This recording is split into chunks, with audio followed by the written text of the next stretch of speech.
Que Dieu soit loué pour le travail qui a été fait à l'église. Tous ceux-là qui avaient participé à la coupe de bénédiction, que Dieu vous voie. Par cette coupe-là, non, à l'intérieur de cette coupe, dans cette coupe, la paix était dedans. Est-ce que tu ne dis pas Amen? Dans cette coupe, la fertilité pour devenir parent est dedans. Dans cette coupe, stabilité, il y a la stabilité qui est dedans. La liste est longue. Mais chaque personne, selon ceux qui l'attendaient de Dieu, si réellement tu l'as fait comme il faut, si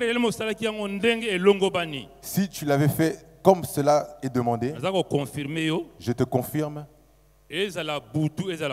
que ce soit la nuit ou le jour, que ce soit le vent ou la pluie, qu'il fasse chaud ou qu'il fasse froid, Dieu va te visiter. Alléluia. Amen. Nous allons d'abord lire la Bible. Nous allons lire le livre de Daniel. Chapitre 10. Chapitre 10. 12e verset. On va nous lire le 12e verset, 13e verset, 13e verset et le 14e. On va s'arrêter. Ensuite, on va revenir et on reviendra. On nous lit au nom du Seigneur Jésus-Christ. Il me dit, Daniel, ne crains rien, car dès le premier jour où tu as eu à cœur de comprendre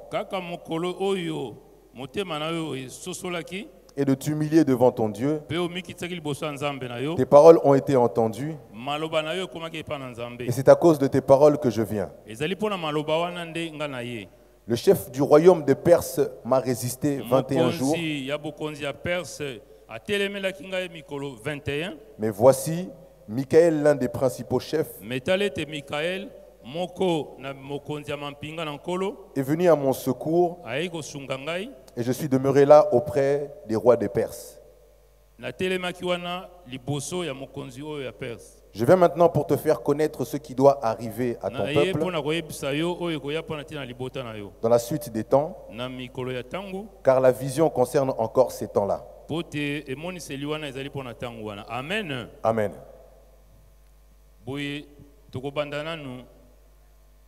Chapitre 1. Ensuite, nous allons reprendre chapitre 1. Verset 8, tout simplement. Et là, ce sera le verset 8 seul que nous lisons au nom du Seigneur Jésus-Christ. Daniel résolut de ne pas se souiller par les mets du roi. Daniel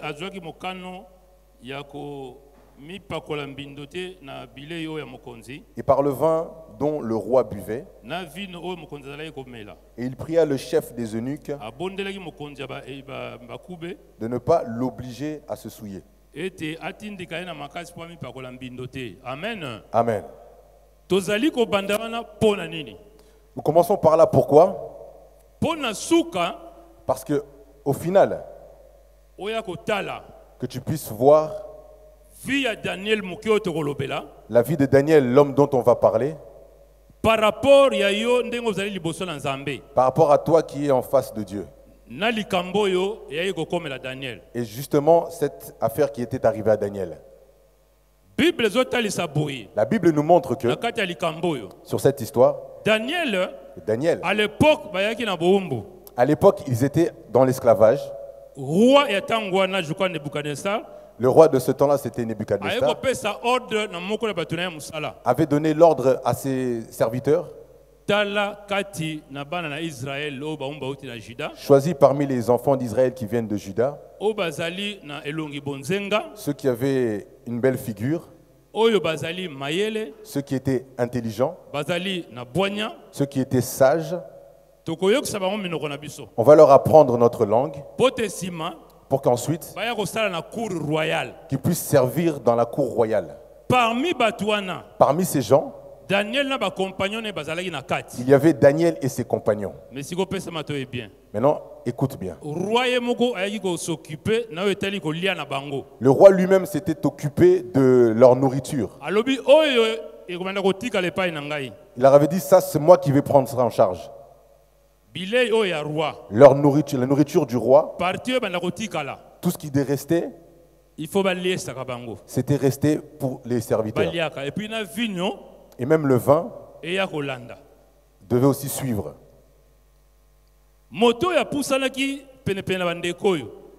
Cette personne qui s'était rapprochée de lui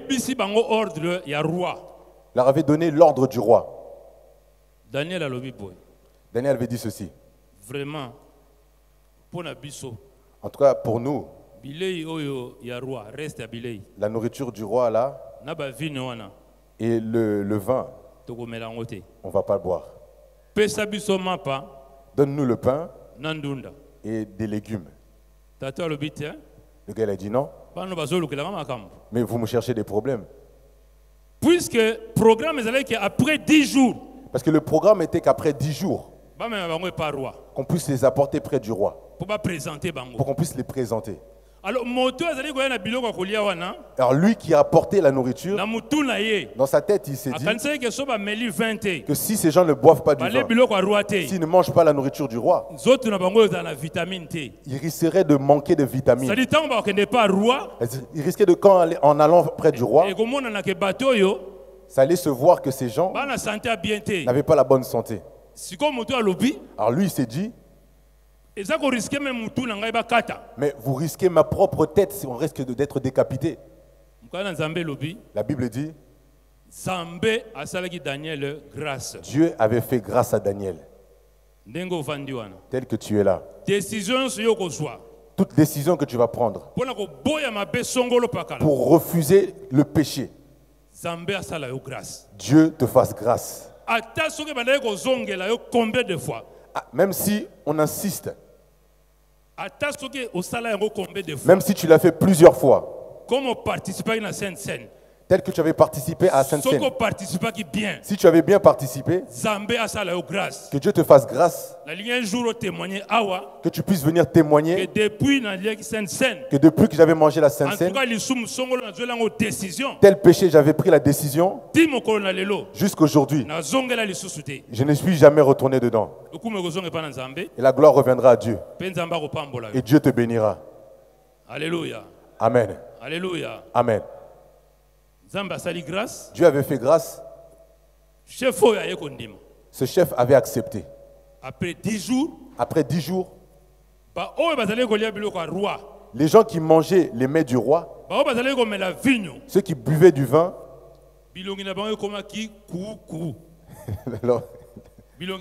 leur visage s'était amochi. C'était pas pour rire, c'était vraiment, c'était amochi. Alors si tu le voyais, tu allais voir comme il était possédé. Des gens qui étaient conduits par les mauvais esprits. Mais Daniel, ils avaient reçu la grâce. Quand on les avait présentés devant le roi, vraiment, ils avaient vraiment ils étaient en bonne santé. Amen. Hein? Amen.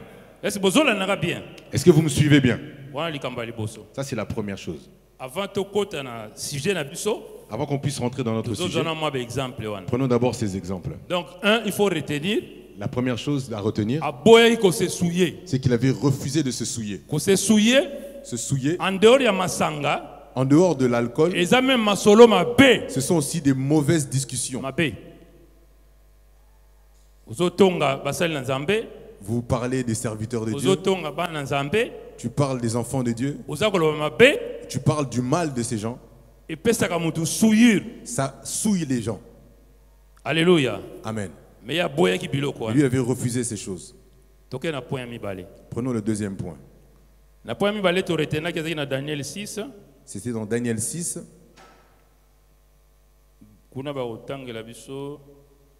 Daniel chapitre 6. Là, on va nous lire Daniel chapitre 6. 1, 2, 3. Verset 1, le deuxième verset et le troisième verset.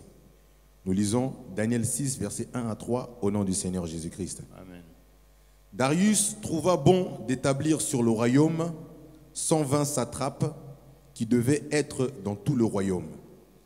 Il mit à leur tête 3 chefs, au nombre desquels était Daniel, afin que ces satrapes leur rendent compte et que le roi ne souffre aucun dommage.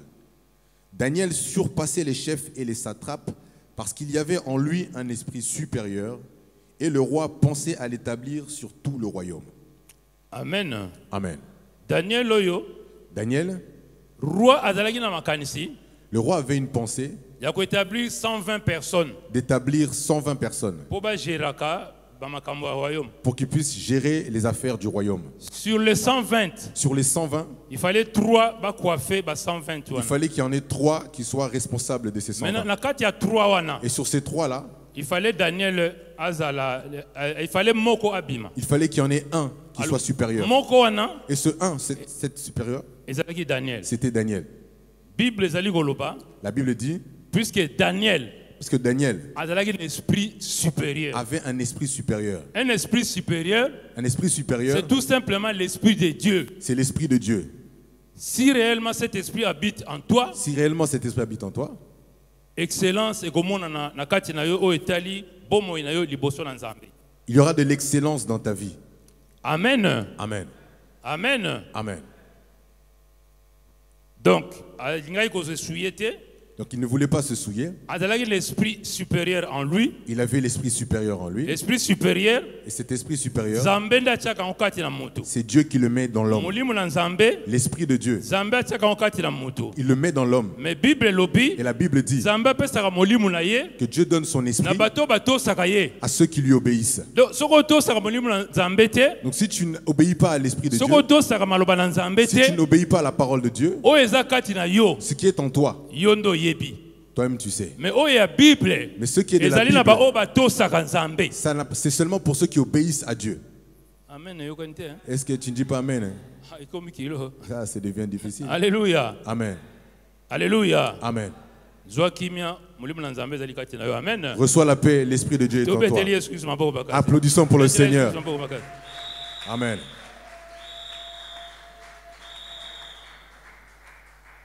Chapitre 6, dans le chapitre 6, verset 10. Au verset 10. Voici ce qui est écrit au verset 10 du chapitre 6. Nous lisons au nom du Seigneur Jésus.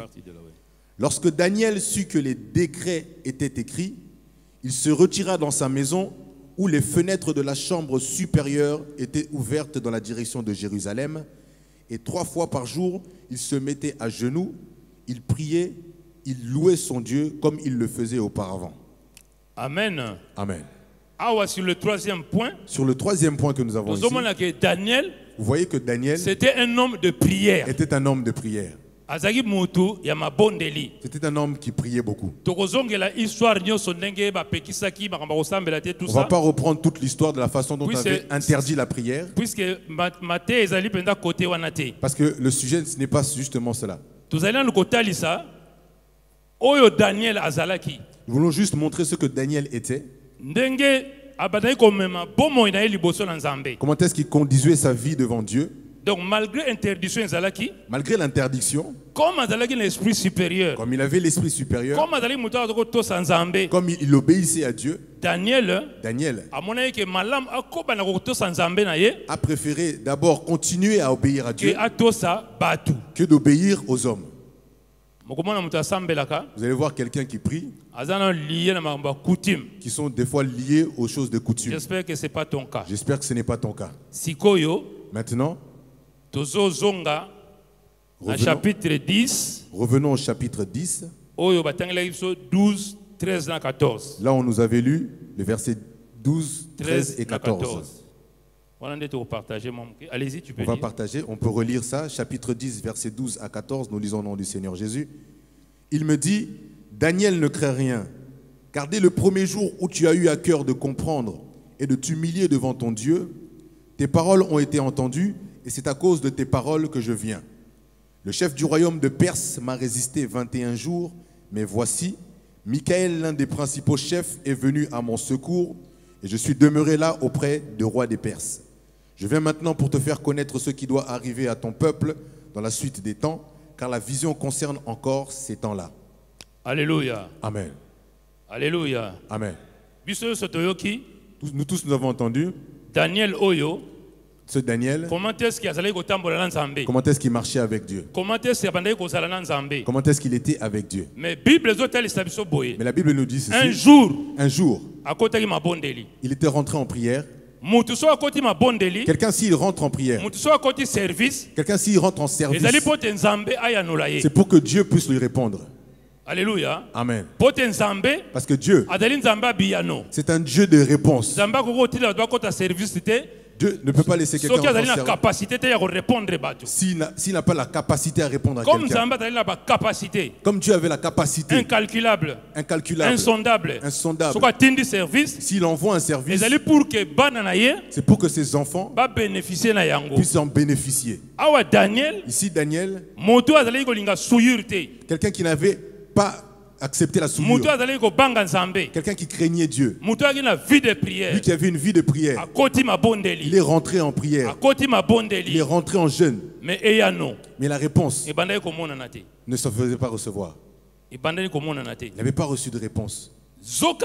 Alors que lorsqu'il avait ouvert la bouche, la Bible dit la prière d'un saint a une grande efficacité. Mais comme lui, il craignait Dieu. Dans sa prière, il a prié, il a prié, il a prié. Il n'avait pas reçu de réponse. Alors que lorsque nous prions, il y a des choses qui se passent dans les airs. L'ennemi entend aussi. Il voit. Quand Dieu te promet, quand Dieu te promet, Dieu, l'ennemi, il va venir, il va chercher à t'amener dans des choses pour que tu ne touches pas ta bénédiction. Est-ce que tu me suis? Est-ce que tu m'écoutes bien? Lorsque Daniel a prié, il a beaucoup prié, mais la réponse ne venait pas. La Bible dit que l'ange était apparu à Daniel. Il lui avait dit, Daniel, ne crains rien.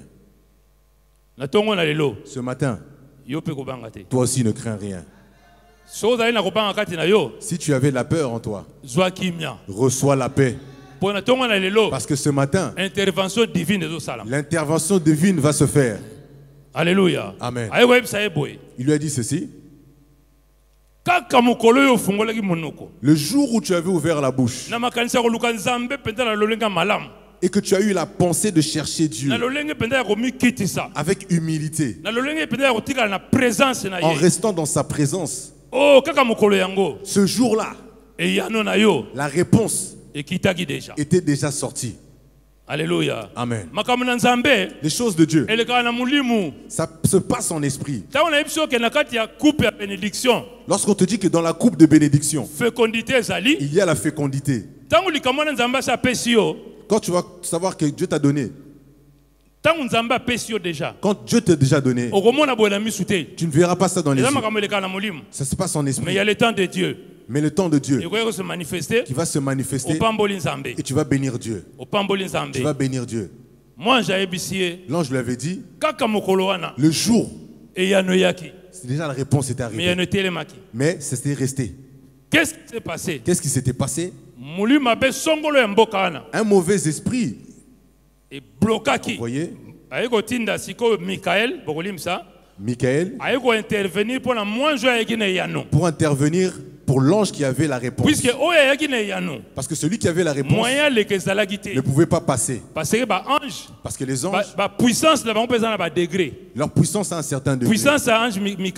La puissance de Michael n'est pas la même que celle des autres. Chaque ange a son rôle et a aussi sa puissance. Maintenant, celui qui avait la réponse, lui avait été bloqué, et il ne pouvait pas descendre avec la réponse. Pendant 21 jours, et il était bloqué. C'est alors que Dieu a envoyé Michael, qui est un des chefs de l'armée de Dieu, pour intervenir pour que la réponse puisse arriver jusqu'à Daniel. Amen. Peut-être que ce n'est pas ton cas. Peut-être que ce n'est pas la même chose pour toi. Ça ne concerne pas peut-être tout le monde. Ça ne concerne peut-être pas tout le monde. Mais Dieu ne parle pas pour rien. Peut-être qu'il y a quelqu'un, peut-être une seule personne qui est rentrée dans ce service. Lui, son problème, qui avait besoin d'une intervention divine. Peut-être qu'il y avait quelques mamans. Peut-être il y avait quelques papas qui avaient besoin de Dieu qui puisse intervenir pour que la réponse puisse arriver jusqu'à tes mains. Mais la leçon que nous voulons tirer ce matin, la première chose, ne rentre pas dans des souillures. Puisque Zambé a lobby. Parce que même si Dieu parle, il va accomplir. Mais si tu te souilles, tu vas éloigner la réponse de Dieu de toi. Bien-aimé. Imagine-toi quelqu'un comme Daniel. Regarde un peu sa vie. Regardez sa vie. La façon dont il marchait. Comment est-ce qu'il était avec Dieu. Même si Daniel maintenant. Daniel. Dont la réponse a pris du temps. Combien plus forte raison. Quelqu'un qui n'a une mauvaise vie. Quelqu'un qui revient aux souillures. Donc le conseil, c'est quoi? Que tu puisses te préserver. Garde la foi en toi. Et Dieu agira. Ta foi, il y a deux choses dedans.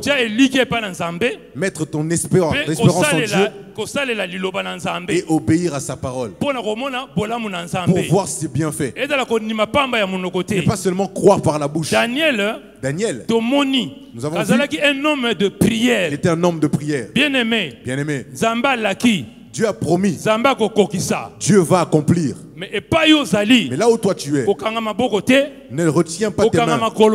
Ne retiens pas tes pieds. Il faut prier. Quelqu'un qui ne prie pas, ce n'est pas un péché. Mais ça te met dans une mauvaise posture devant Dieu.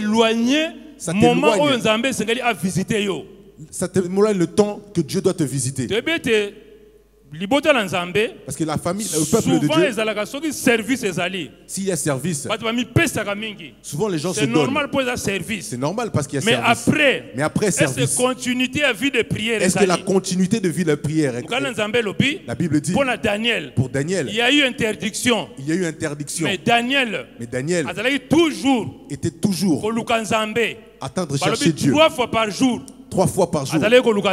Chercher Dieu. Fin service. À la fin du service. Ne veut pas dire fin de service. Prière. La prière. Il faut que ce soit le mode de vie d'un chrétien. Il ne faut pas rester comme ça. Que non, Dieu sait, que Dieu va faire. Il faut beaucoup prier. Non, il faut beaucoup prier. La Bible dit que l'ange lui avait dit que c'est à cause de tout ce que tu avais dit. C'est arrivé vers Dieu. Bien-aimé. Qu'est-ce qui t'empêche de demeurer longtemps dans la présence de Dieu? Daniel, c'était un cas spécial. C'était un décret pour empêcher sa vie de mais il avait refusé. Mais toi, reviens en toi-même. Qu'est-ce qui t'empêche de faire le programme de prière même chez toi? Là, tu es là. Tu viens à la prière. On est en service. Mais après service. Chez toi, là-bas. Est-ce que tu pries? À part prier en ligne. C'est autre chose. Ça, c'est autre chose. Mais toi-même. Est-ce que tu as une vie de prière? Est-ce que tu as une vie de prière? Tes paroles de prière. Si ça va vers Dieu. De cette manière. C'est alors que Dieu va te répondre. Mais si tu ne dis rien. Parce que Dieu, il parle tantôt d'une manière, tantôt d'une autre. Parle tantôt d'une manière, tantôt d'une autre. Mais toi et moi, seule possibilité de communiquer avec Dieu, la seule possibilité de communiquer avec Dieu, c'est par la prière. C'est par la prière. Toi, tu ne peux pas envoyer un songe à Dieu. Toi, tu ne peux pas lui envoyer une prophétie. Il n'y a rien que tu peux envoyer à Dieu. Seul moyen de communication, c'est de prier. C'est de prier. Et quand on prie, on sort des paroles. On sort des paroles. Des paroles adressées à Dieu. Des paroles adressées à Dieu. Par rapport à la situation. Amen. Par rapport à la situation. Par rapport à ta demande. Par rapport à ta demande. C'est alors que Dieu, il va te répondre. Ne pense pas que si tu restes comme ça et que tu ne fais rien, et tu restes dans la fatigue, que tu restes paresseux, que tu es sur les réseaux sociaux, que tu regardes les théâtres, que tu regardes ces choses, que tu es dans la distraction, que lorsque la réponse viendra, la réponse cherche des gens qui ne sont pas distraits. La réponse de Dieu cherche les gens qui sont en une vie de prière. La réponse de Dieu, comme c'était pour Daniel, la Bible dit, lorsqu'il est apparu, Daniel était en prière. Daniel était en prière. Bien-aimé dans le Seigneur. Fais quelque chose pour ta vie, bien-aimé. Fais quelque chose pour toi. Regarde ta vie. Ne retourne pas dans le mal. Regarde bien ta vie. Cherche Dieu. Cherche Dieu. Mais je me demande deux fois. À la maison. Des fois, tu manques la paix. Des fois, tu as des problèmes quelconques. Tu peux avoir un besoin quelconque. Mais ce que tu avais demandé à Dieu, tout ce que tu avais fait comme requête à Dieu, ne peut pas s'arrêter si le service s'arrête. Il faut que toi, tu continues à prier. Si c'est pour ta femme qui était têtue, oh, qui n'écoute pas, oh, elle n'écoute pas, oh, qui ne veut pas se soumettre à Dieu, prie pour elle. Prie pour elle. Que Dieu puisse t'aider. Dieu puisse t'aider. Que tu puisses prier pour elle. Est-ce que toi tu sais? Peut-être Dieu avait mis près de toi pour que toi tu puisses beaucoup prier et que Dieu puisse la délivrer. Et que Dieu la délivre. Ça ne sert à rien. Ça ne sert à rien d'avoir des querelles avec, de chercher des problèmes. Mets-toi à genoux. Prie, mets-toi à genoux. Si c'est réellement celle que Dieu t'a envoyée, le Seigneur va se manifester. Le Seigneur va se manifester. Intervention divine. L'intervention divine. Et plus que l'intelligence humaine. Ça surpasse l'intelligence humaine. Moïse, lorsqu'on lui a dit, prends ton verge et tends-la vers l'eau. Qui pouvait imaginer que si elle met son verge comme ça, l'eau allait se séparer en deux et que les gens allaient passer. Ça c'est Dieu. Ça c'est Dieu. Il a de toutes les capacités. Mais toi, tu es devenu bouche cousue. Et puis les masques sont tombés. Tu mets les masques. Non, tu ne mets même pas les masques. Ta bouche, c'est comme si on avait mis un masque. Ne fais pas ça. Ne fais pas ça. Il faut prier. Il faut prier. Il faut prier. Amen. Et Dieu va se manifester. Alléluia. Dieu se manifeste aux vrais des gens qui le cherchent. Dieu se manifeste à ceux qui mettent leur espoir en lui. Comment tu peux dire que tu mets ton espoir à Dieu? Comment tu peux dire que tu mets ton espoir en Dieu? Et ce Dieu-là, tu ne le pries pas. Alors que tu ne pries pas. Regarde-toi, tes oncles, parents, tous ceux en qui tu mets ta confiance pour qu'ils t'aident. Tu ne les appelles pas? Est-ce que tu ne les déranges pas souvent? Mais jusqu'aujourd'hui, comme tu m'avais dit, tu avais dit que tu avais me ramener les enfants. Je vais venir en prière. Si les jours viennent, tu retournes encore. Tu recommences. Tu demandes encore. Jusqu'à ce qu'il y ait personne réponse. Jusqu'à ce que cette personne de la famille te réponde. Et en ce qui concerne Dieu, par rapport à Dieu, dans la Bible, il y a... Regarde cette femme qui avait un mauvais juge. La Bible dit le matin, le soir, la nuit, elle cherchait le juge là. Viens me juger. Viens trancher mon histoire. Viens trancher mon affaire. La Bible dit, ce juge-là, c'est un méchant. C'était un juge méchant, un mauvais. Quelqu'un qui ne craint pas Dieu. Quelqu'un qui ne craignait pas Dieu. Il a égard à personne. Il n'avait peur de personne. Il ne respectait personne. Mais il s'est dit, pour que ma tête puisse rester tranquille, je vais finir cette affaire de cette femme. La Bible dit, imagine toi un juge unique qui est arrivé au bout. Et alors Dieu, imagine pour ses enfants qui prient. Est-ce qu'il ne leur rendra pas justice? Est-ce qu'il ne leur rendra pas justice? Cherche Dieu dans la prière. L'intervention divine se fera. Et Dieu se manifestera. Tu recevras ta bénédiction. Parce que c'est pour toi. Alléluia. Amen. Je m'arrête là ce matin. Que Dieu te bénisse. Amen.